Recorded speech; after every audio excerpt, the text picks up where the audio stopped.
So Elmore James was not really of the era, even though his music is amazing.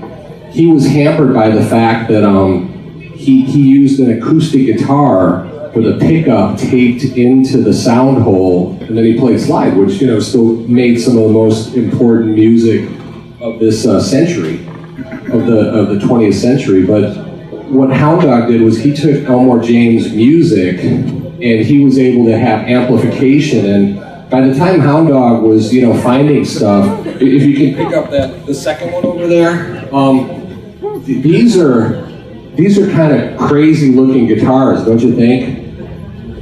The reason they're crazy is because they're made in Japan.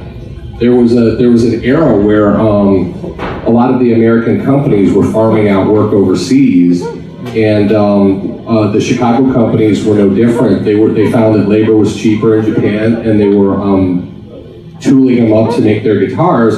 Unbeknownst to them, Japanese decided to make some of their own stuff. And the crazy thing, like if you look on the back, you see this metal plate.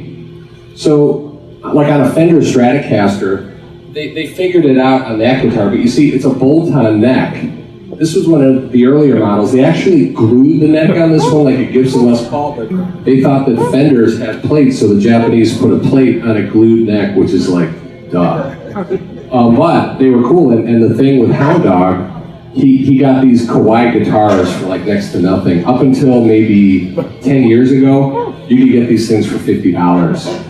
And Hound Dog played through a Sears amp that had 6 speakers, 3 of which were blown on any night. And so he didn't use distortion pedals, he didn't do anything other than he just turned up the amp and played. So he basically, all the heavy metal and the grunge rockers, if you read their interviews, they love Hound Dog Taylor. And Hound Dog at the time didn't know. He got very little respect, by the way, up until a lot of these young rockers discovered him, because people thought he was a very coarse and kind of a ghetto blues man. But for the guys that really heard it, the stuff was basically grunge rock before grunge rock. So it was basically power chords, but with a slide sounds cool as hell. Hold on.